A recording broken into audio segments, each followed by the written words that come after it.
So on the wheel is Mary Ann. I'm still working on the lace weight yarn. I'm actually using the standard flyer, and then I'm using the older style wooden lace bobbins, and that's only because I've sold all the lace kits. I've got more on order, and hopefully at some point I'll be able to save one for myself.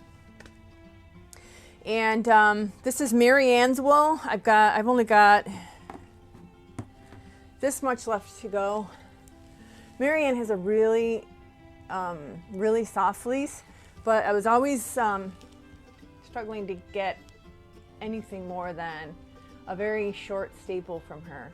However, for lace spinning, it works out pretty well because I can have more control over how much gets put into the twist. With longer fibers, I think if you're still drafting mid-fiber, you might be getting more fiber in the twist. I don't know. I think I saw that in one of the videos that somebody told me to watch about lace spinning, and it made sense to me. So I'm on the second bobbin now, and I'm really loving the feel of it. It's a very different feel, and it's funny because the last 20 years of spinning, I've been just spinning, you know, I don't want to say lazy, but I haven't been really trying to do any particular technique. In the last year, I think kind of in tandem with running the videos, I'm challenging myself. So, you know, learning the long draw, learning how to correctly spin lace with the right equipment. And they are, you know, they're a challenge for me because they aren't natural. So I have to put effort into it and really think about it. But I'm starting to feel much more comfortable with the lace spinning it properly. Though I did have an epiphany. So yeah, I guess I'll talk about this now. So the way I used to spin, I would always spin my singles, my S twist, with my flyer hook on the left bar. And then I would ply with my flyer hook on the right bar. And I think I've read that somewhere, that that's what you're supposed to do way early on. So what was interesting was when I put the lace kit on the wheel, and it was much more pronounced when I had the lace flyer on. When I was spinning with the flyer hook on the left side, I was feeling a little bit of a vibration. So here's where I was. So when I first started spinning, this was the flyer I used, the Delta flyer. This came with the Magic Craft Rose. I never used the Orifice flyer until last year. So everything I made was with the Delta. And the thing on the Delta is it's got one hook on each side, the left and the right flyer bar. And the other thing is that the flyer hook has got two loops in it, so you can spin with it, you know, spin with it on the left and ply with it on the right, which, like I said, wherever I read that that's what you do, that's what I did. So then the next thing that caused me a little bit of consternation is I switched over to a standard fine flyer, and the flyer hooks now, these ceramic ones that go on that flyer, I've only got one loop. And so when I was doing my thing where I would flip it over and put it on the left side, it was really kind of weird the way that it was feeding through. I'm not sure if I'm making sense here with you guys. So this flyer also had guides on each side of the bar, right? So that's where I was feeding them through when I was plying on the right and spinning on the left. So just this past week, I've got this Aura hybrid flyer, it's called. And there's actually, I bought it as a kit with the jumbo bobbin. All right, so anyways, so I'm looking at this and I'm thinking, well, how are people gonna ply without a hook over here? Because it's only got one guide on this side, but no guide on that side. So that had me confused. So I sent an email to the factory. And they probably think I'm an idiot. And And I said, why is it that there's no guides? And it's the case with a couple of the other ones, like the plying flyer and the, oh, there's another bigger flyer like this. That, I said, you know, how are people supposed to ply? So what I found out is that you're supposed to keep the flyer hook where it is because the Magicraft flyers are perfectly balanced for the weight of the hook to be on, as it's facing you, the left side. You're not supposed to be flipping the hooks back and forth. When you're plying, all you do is reverse your direction of your treadling so that it spins counterclockwise or whatever your method is. I do singles clockwise and I ply counterclockwise. So then what I did, you know, so then I was like, ew. And I remembered I was watching a YouTube video with Glynis Pode, and she was talking about that very thing. And I watched that and I listened to it with my ears like 3 times. And it never sunk in, apparently. And so guess what? Now,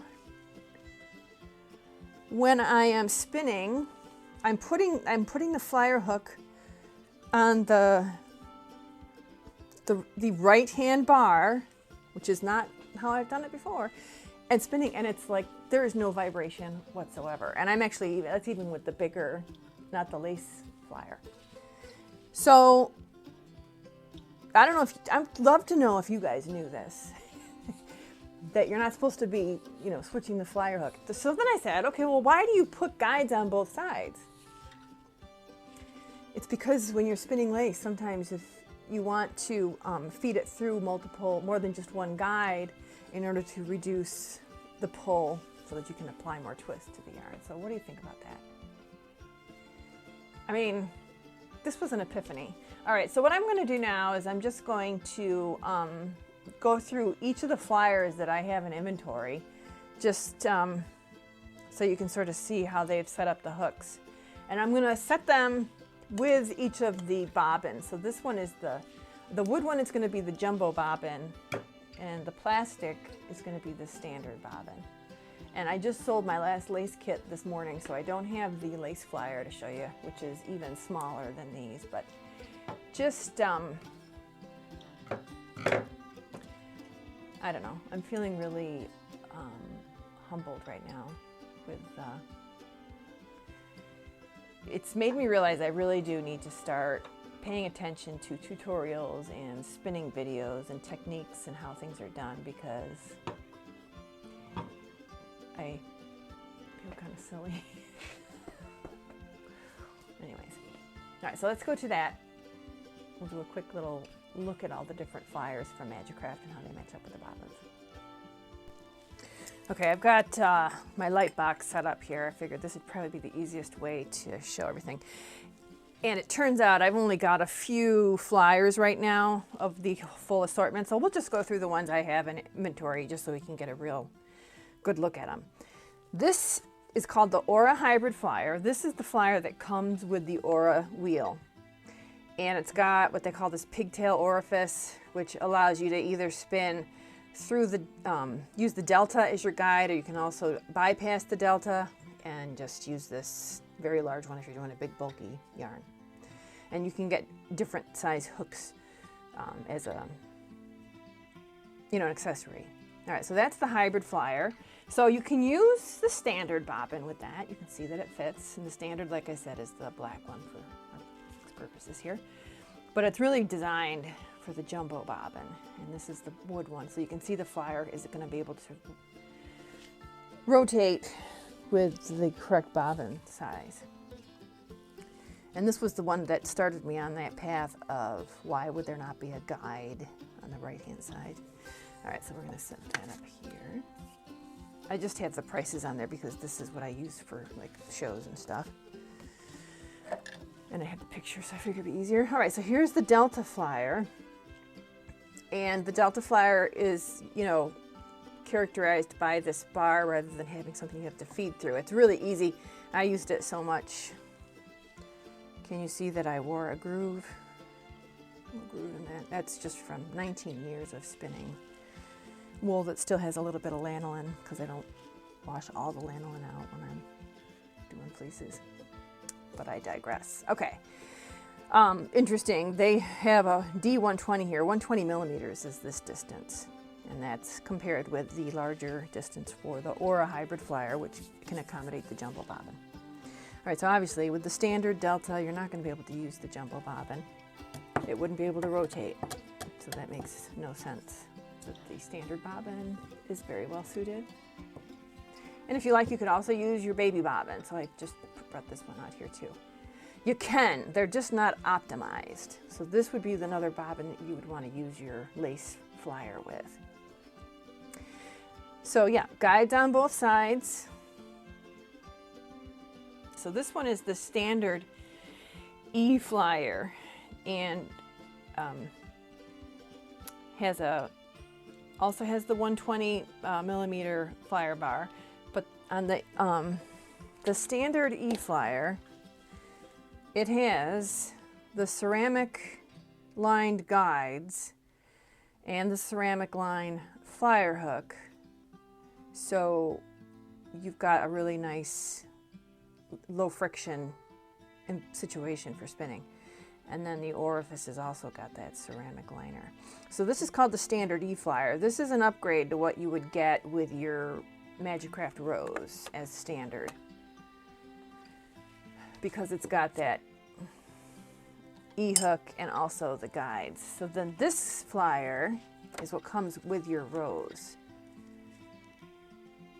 Interesting little fact. When I bought my Rose 20 years ago, it didn't have the ceramic insert, and I think I've shown you before, I wore a groove that's like a 1/8 of an inch into the thing. It started breaking my yarn. All right, so this is the standard fine flyer. Has hooks on both sides, just regular metal hooks though. And also the flyer hook is just the standard flyer hook with a loop on each side, which is where I was led astray back in the day. And again, will not work with the jumbo bobbin. Could work with the baby bobbin or the lace bobbin, but designed for the standard bobbins. So that's the collection I have so far. I'm missing, there's a plying flyer, wild flyer, that's what it's called. So I'm missing those two, and then my lace flyer that I'm just waiting on. So I'm waiting on all those things to come in. But hopefully that gives you sort of a sense for the differences between all the flyers in the Magicraft line. This one comes standard with the Aura. These two come standard with the Rose. This you buy as a separate accessory.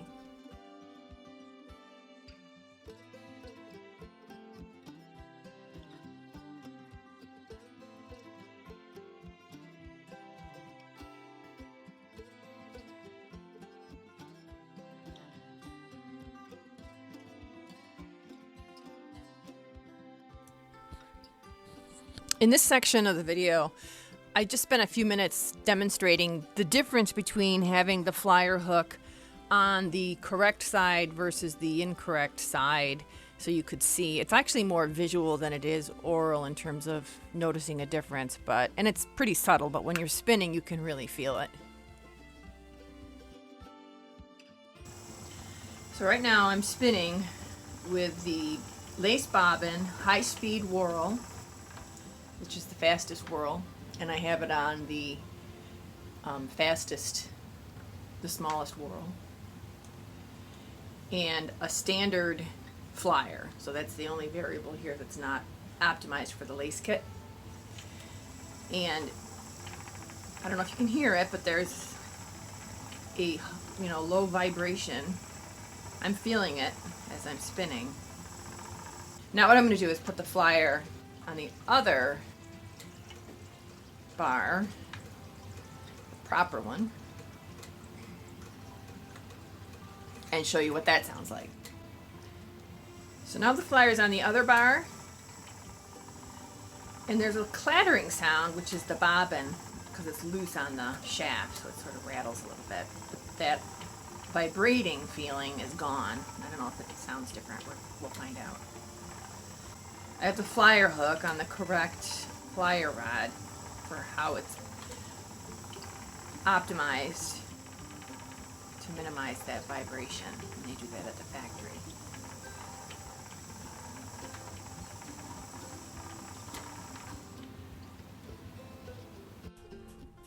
So what I wanted to give you is a look at what I am carding, and I was excited to find this fleece. I'd forgotten I had it.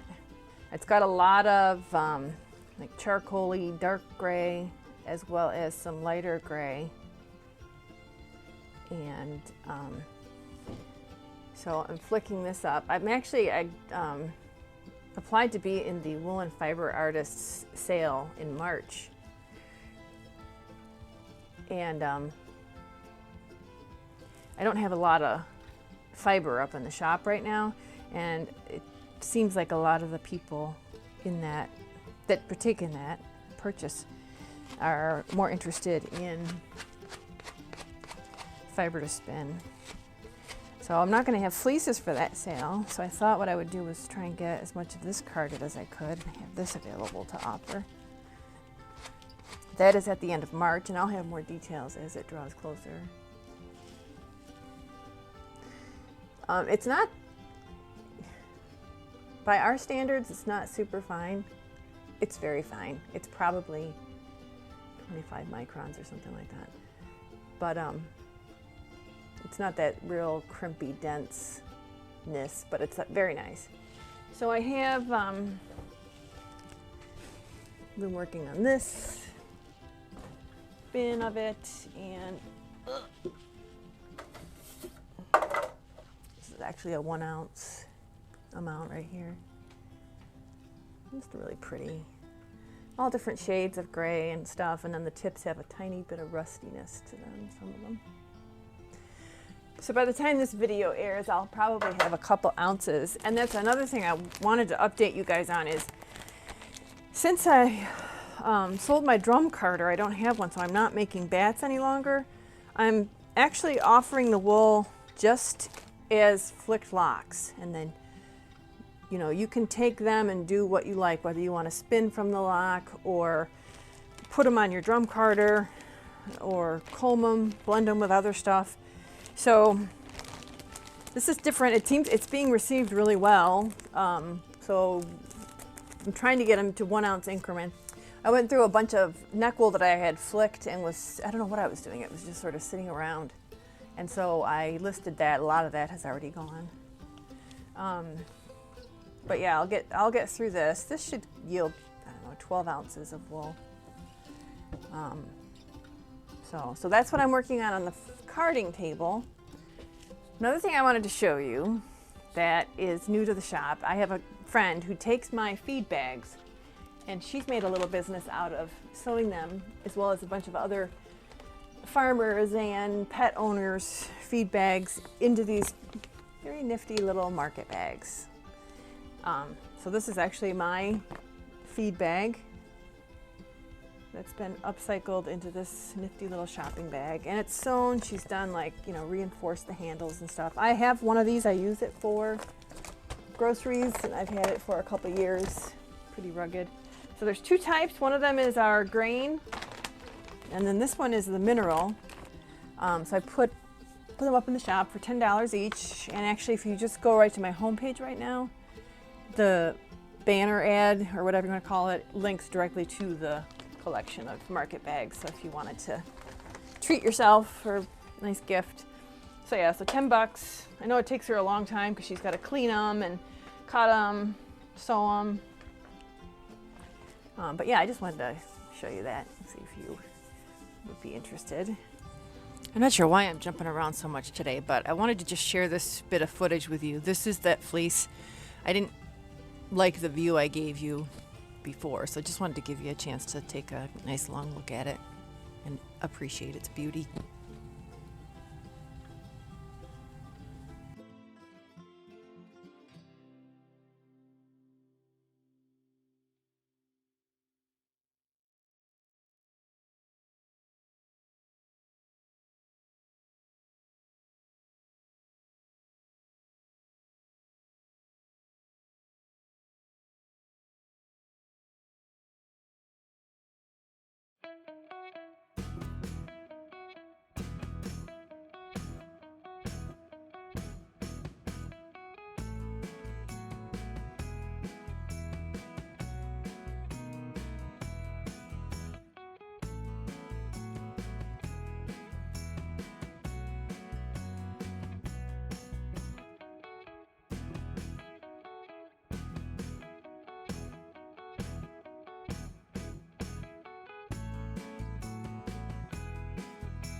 Today I'm going to talk to you about this ewe. Her name is Susan, not to be confused with my Susan B from my 2020 lamb crop. This is Susan, named after Susan Stamberg.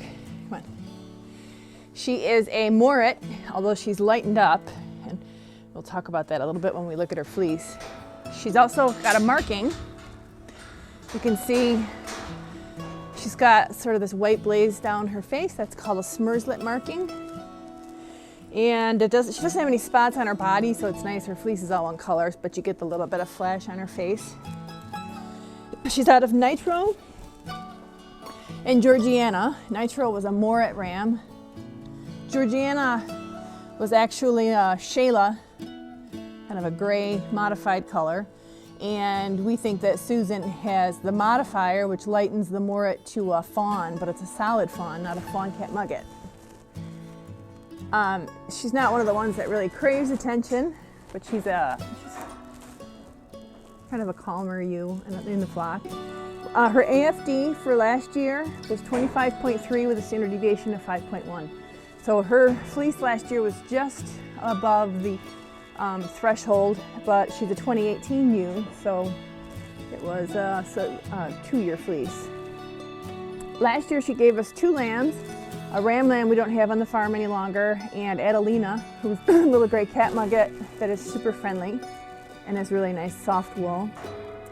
And another interesting piece of data on Susan is last year I weighed her fleece, and I was looking at those records because we're getting closer to shearing and stuff. Her full fleece with her neck wool and her breech wool weighed 48 ounces. And when I skirted it to get rid of all the neck wool and the breech wool, the skirted fleece ended up being 26 ounces. But you can see she's got a tremendous amount of neck wool, really good length, and so that's probably where the bulk of that shrinkage came from.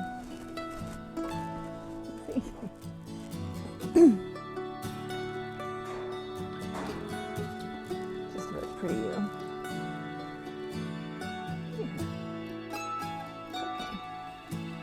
So I'm going to get a picture of her parted fleece, and then I'll let you go back in with everybody else, okay?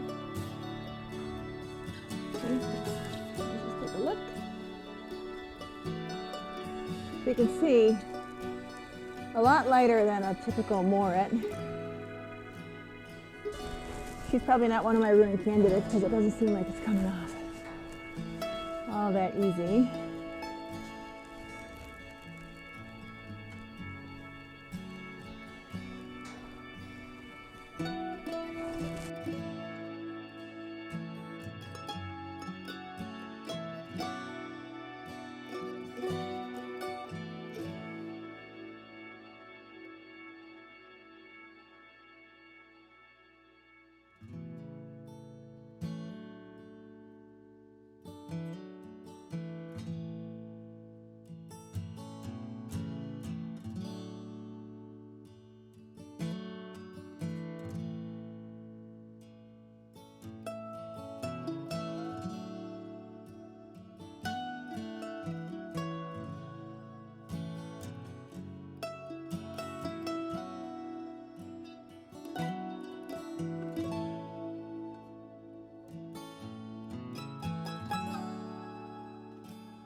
So Rich installed a fan on that side of the barn today. So they're spooked, and I don't know if it's because Rich was in there working and they're not used to that, or they're just uncomfortable with the new fan. But I'll show you what's going on. So there's hay over there, right? It's delicious. And there's hay in here. They just don't want it. It's too scary, isn't it?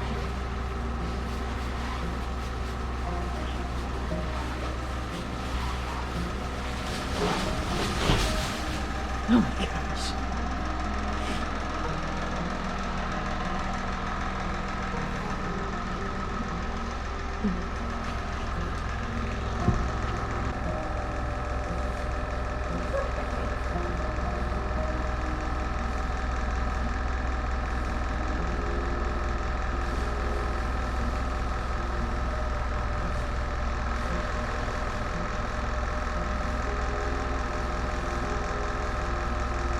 We need to use the fan because it gets really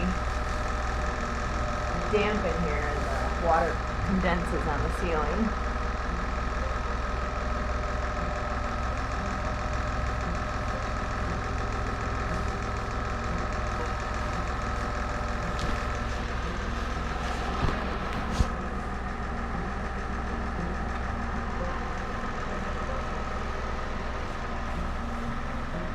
Okay, I'm going to push through now. Look it all.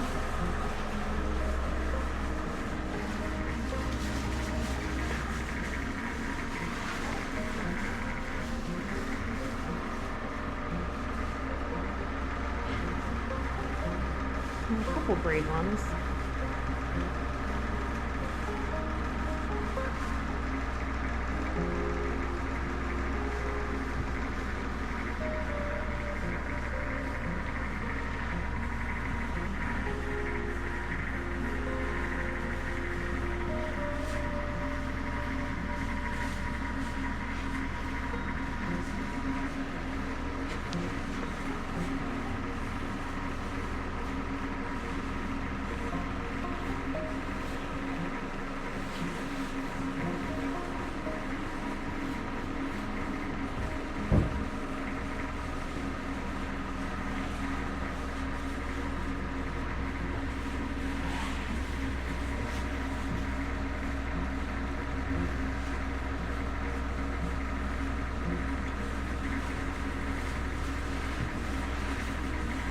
It's too scary in there, isn't it?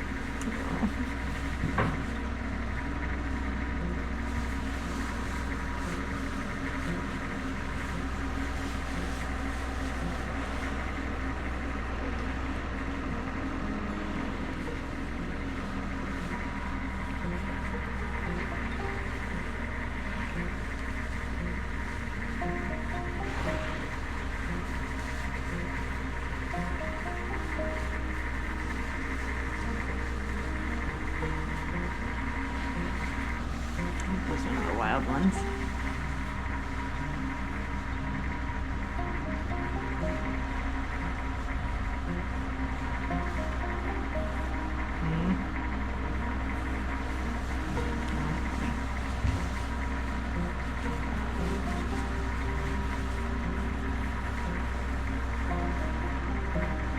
That was Ivy.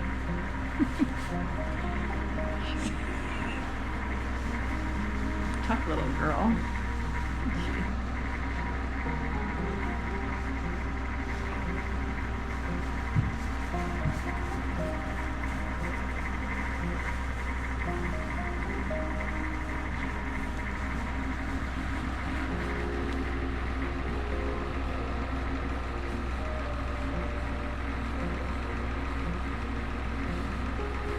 You guys are gonna get a lot to eat tonight.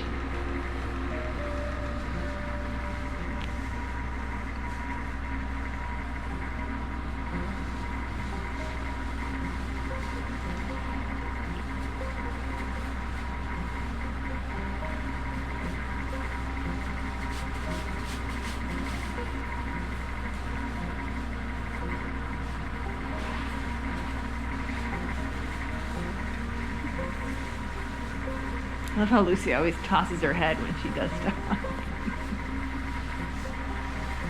She's so fancy.